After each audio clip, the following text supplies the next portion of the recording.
WNZK has available a few good hours of airtime for a few good programs to serve their communities. Radio is better than ever in targeting an audience that listens to what you say. Learn more about this exciting radio broadcasting opportunity by calling WNZK Radio at 248-557-3500. This is WNZK, Dearborn Heights, Detroit, your ethnic superstation at 690 days, 680 nights.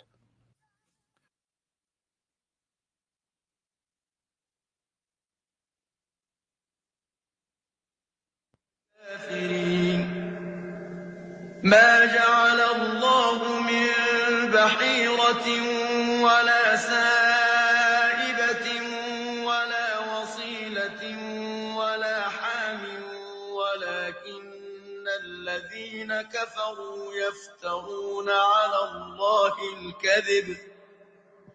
ولكن الذين كفروا يفترون على الله الكذب وأكثرهم لا يعقلون وإذا قيل لهم تعالوا إلى ما أنزل الله وإلى الرسول قالوا حسبنا ما وجدنا عليه آباءنا أولو كان آباؤهم لا يعلمون شيئا ولا يهتدون يا أيها الذين آمنوا عليكم أنفسكم لا يضركم من ضل إذا اهتديتم إلى الله مرجعكم جميعا فينبئكم بما كنتم تعملون يا أيها الذين آمنوا شهادة بينكم إذا حضر أحدكم الموت حين الوصية اثنان ذوى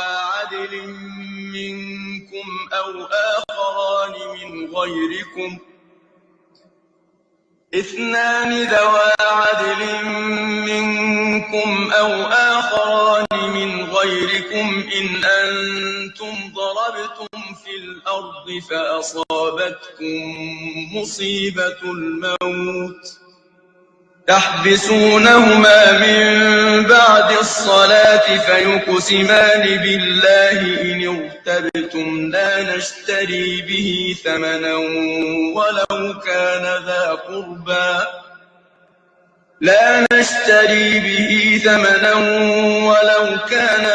قربى ولا نكتم شهادة الله إنا إذا لمن الآثمين فإن عثر على استحقا إثما فآخران يقومان من الذين استحق عليهم الأوليان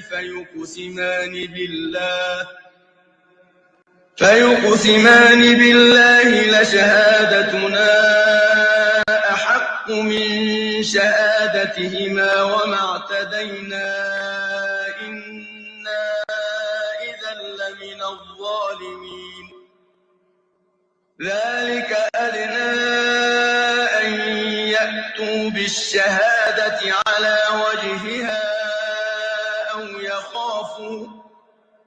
أو يخافوا أن ترد أيمان بعد أيمانهم واتقوا الله واسمعوا والله لا يهدي القوم الفاسقين يوم يجمع الله الرسل فيقول ماذا أجبتم قالوا لا علم لنا إنك أنت علام الغيوب إذ قال الله يا عيسى ابن مريم اذكر نعمتي عليك وعلى والدتك إذ أيدتك بروح القدس تكلم الناس في المهد وكهلا وإذ علمتك الكتاب والحكمة والتوراة والإنجيل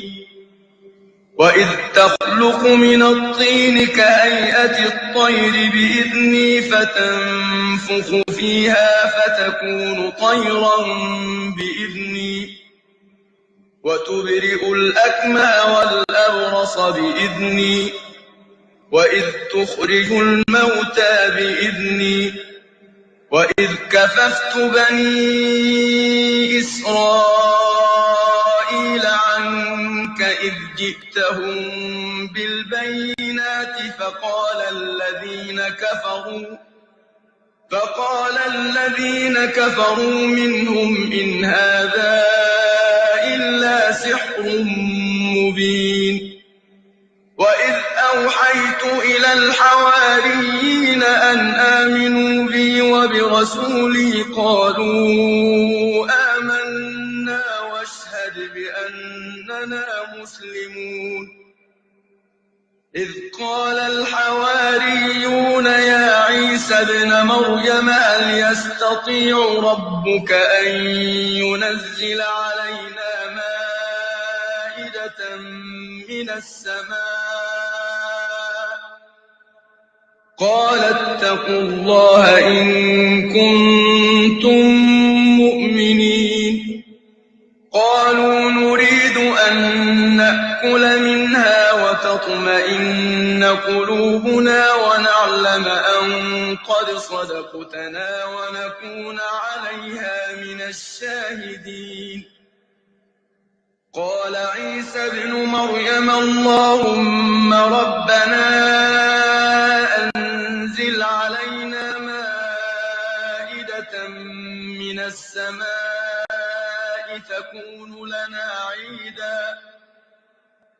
تكون لنا عيدا لأولنا وآخرنا وآية منك وارزقنا وأنت خير الرازقين قال الله إني منزلها عليكم فمن يكفر بعد منكم فإني أعذبه عذابا لا أعذبه أحدا من العالمين وإذ قال الله يا عيسى ابن مريم أأنت قلت للناس اتخذوني وأمي إلهين من دون الله قال سبحانك ما يكون لي أن أقول ما ليس لي بحق إن كنت قلته فقد علمته تعلم ما في نفسي ولا أعلم ما في نفسك إنك أنت علام الغيوب ما قلت لهم إلا ما أمرتني به أن اعبدوا الله ربي وربكم وكنت عليهم شهيدا ما دمت فيهم فلما توفيتني كنت أنت الرقيب عليهم وأنت على كل شيء شهيد إن تعذبهم فإنهم عبادك وإن تغفر لهم فإنك أنت العزيز الحكيم قال الله هذا يوم ينفع الصادقين صدقهم لهم جنات تجري من تحتها الأنهار خالدين فيها أبدا رضي الله عنهم ورضوا عنه ذلك الفوز العظيم لله ملك السماوات والأرض وما فيهن وهو على كل شيء قدير صدق الله العلي العظيم. أهلا بكم متابعينا ومستمعينا الأكارم مع برامج إذاعة صوت المهاجر الإعلامي. كل التحيات.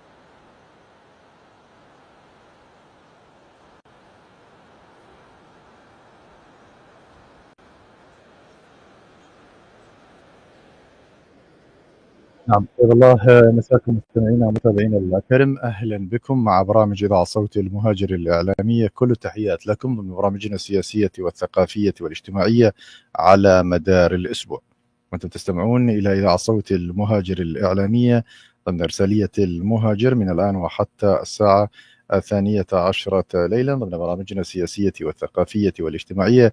ونذكركم دائما رقم الهاتف هنا 248-557-3300. وأنتم تستمعون إلى إذاعة صوت المهاجر الإعلامية ضمن البرامج السياسية الثقافية الاجتماعية، أحداث العالم تطوراته. قوموا معنا وتابعونا ضمن برامجنا المعدة والمقدمة من خلال برنامج إذاعة صوت المهاجر الإعلامي.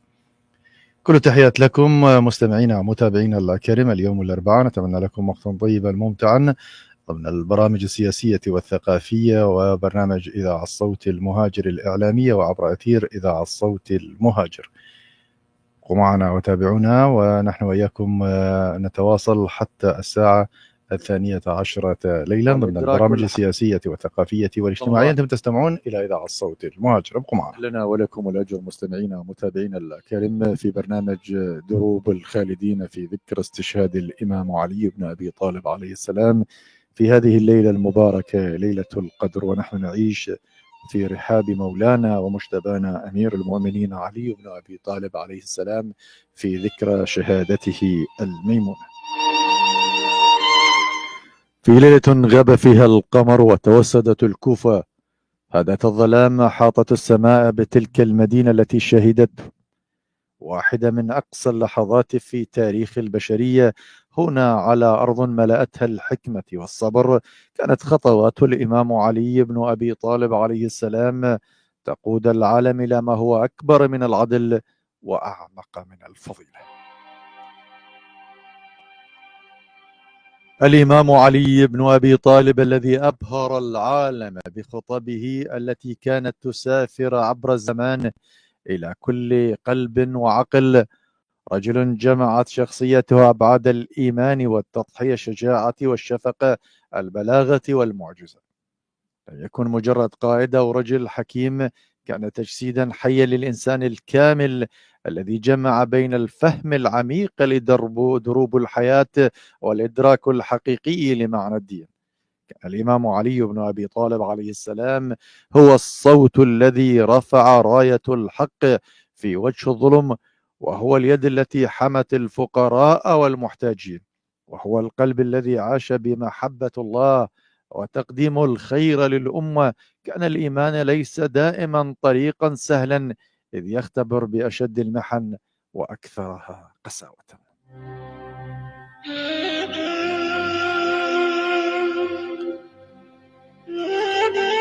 مع أن الإمام علي بن أبي طالب عليه السلام حمل صفات المعجزات وارتبطت به قصص القوة الخارقة والحكمة الإلهية، لم يستخدم يوما قوة أو علم فيما يظهر العظمة الشخصية أو المزاحمة على السلطة. فرسالة الإمام كانت أكبر من الحكم وأعظم من كل رغبات الدنيا.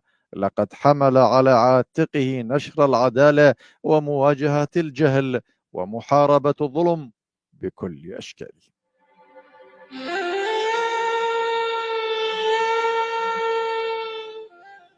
في ذات الليلة أتى الإمام علي إلى مسجد الكوفة كما كان يفعل في كل يوم. كانت تلك ليلة القدر، تلك الليلة التي تفتح فيها باب السماء وتبرز أسرار الإيمان للقلوب الطاهرة.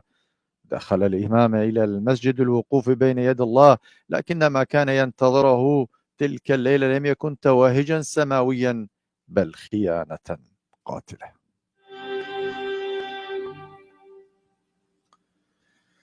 عبد الرحمن بن ملجم الذي كان قد أغلق النور داخل قلبه واستسلم للظلام، الانتقام كان يترقب تلك اللحظة، وبيد تحمل السم انقض على الإمام علي متوجها له ضربة قاتلة أثناء سجوده.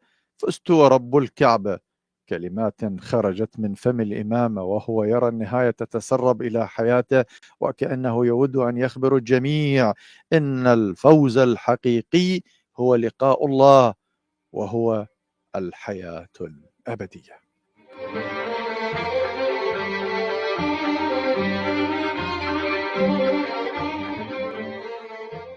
تلك اللحظة لم تكن نهاية الإمام علي بن أبي طالب عليه السلام فحسب، بل كانت بداية لحكاية لا تنتهي في قلوب العالمين. السجدة لم يكن حادثا، استشهاده لم يكن حادثا عابرا، بل كان شهادة على ظلم البشرية وضرورة أن يسمع صوت الحق مهما كان الثمن.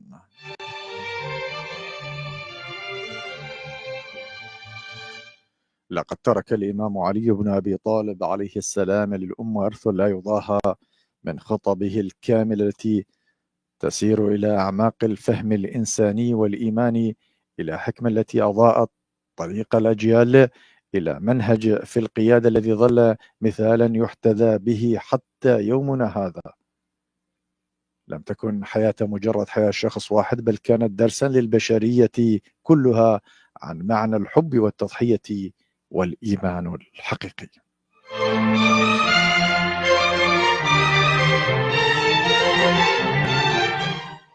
اليوم والأمة تحيي ذكراه في اللحظات التأمل والوجع.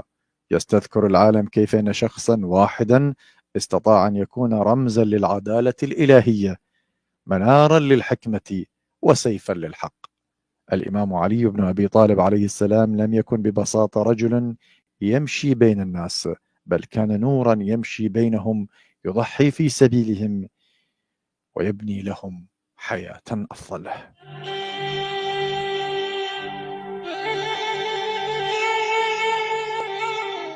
هكذا تتحدث ذاكرة الأجيال عن الإمام علي بن أبي طالب عليه السلام. ترك منزلا ليس في المدينة فقط، بل في قلوب كل من عرف معنى الحق. وعندما يذكر استشهاده لا يذكر كفقيد، بل كميلاد جديد للعدالة والإيمان الذي لا يموت.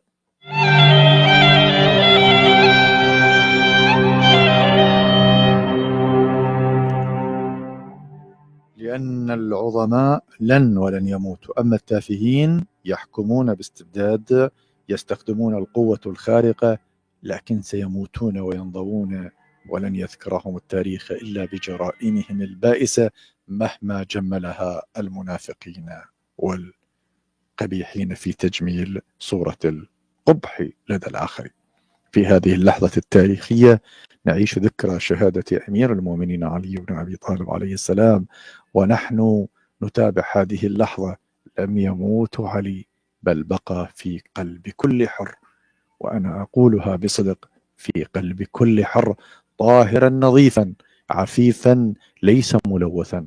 وهنا بين قوسين، كيف يكون الإنسان ملوث؟ امرأة أو رجل؟ ابحث ستجد الحقيقة.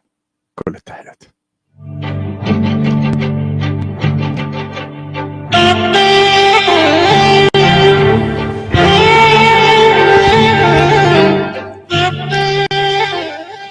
نعم، مستمعينا ومتابعينا الأكارم، دائما وأبدا نتمنى لكم وقتا طيبا ضمن برامجنا السياسية والثقافية والاجتماعية، وفي رحاب مولانا أمير المؤمنين علي بن أبي طالب عليه السلام. وفي هذه الوقفة التاريخية من تاريخ سيد البلغاء أمير المؤمنين علي بن أبي طالب عليه السلام. في رحاب الأديب الكبير والكاتب ميخائيل نعم الذي يعد أحد رواد الذين قدموا وقادوا النهضة الفكرية والثقافية، والذي قال عن علي عليه السلام: لا تسألني رأيي في الإمام كرم الله وجهه، ورأيي أنه بعد النبي سيد العرب على الإطلاق بلاغة وحكمة وتفهما للدين وتحمسا للحق وتساميا عن الدنيا، فأنا ما عرفت في كل ما قرأت له من العرب رجلا أدانت له اللغة مثلما أدانت لابن أبي طالب مادحا إياه. ويقول في موضع آخر إن بطولة الإمام ما اقتصرت يوما على ميدان الحرب وميادين الحرب، فقد كان بطلا في صفاء بصيرته وطهارة وجدانه وسحر بيانه وعمق إنسانيته وحرارة إيمانه وسمو دعوته ونصرته للمحرومين وللمظلوم من الحرم والظلم وتعبده للحق أينما تجلى له الحق.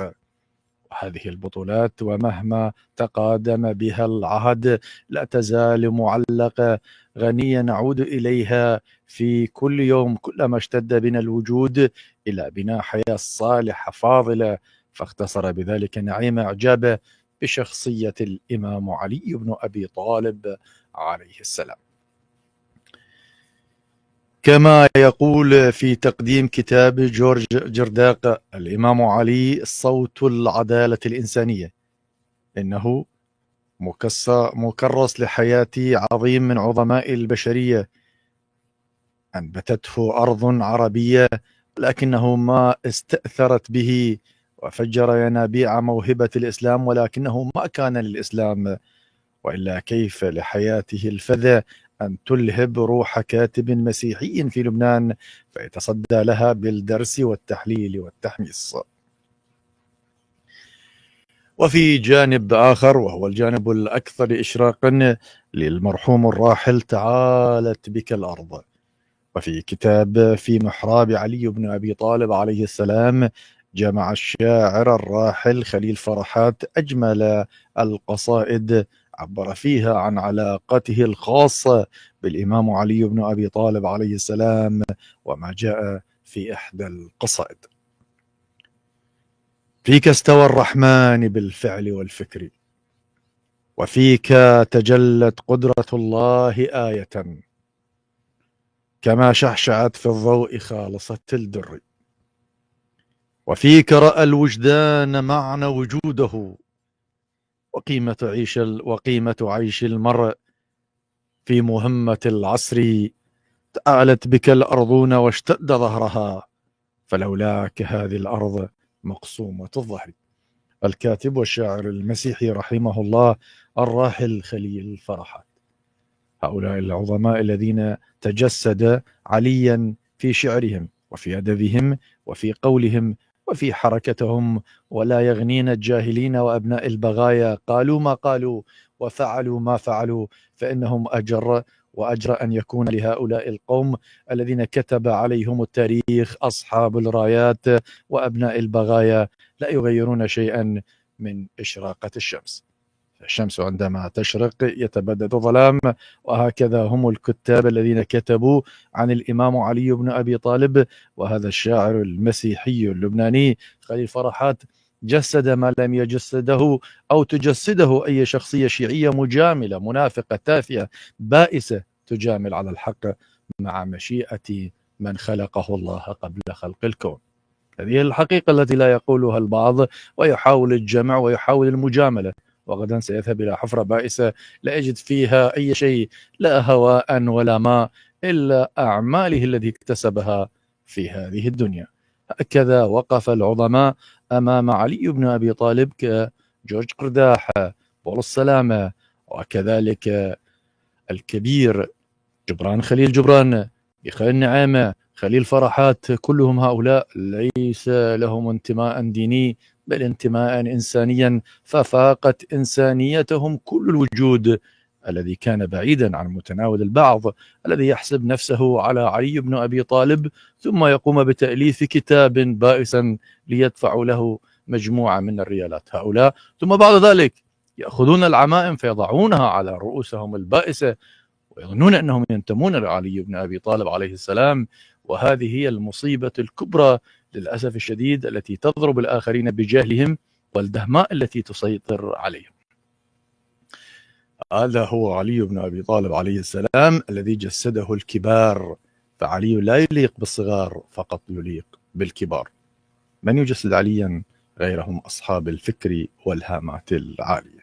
كل التحيات لكم مستمعينا ومتابعينا الأكارم ضمن برامج إذاعة الصوت المهاجر الإعلامي. دائما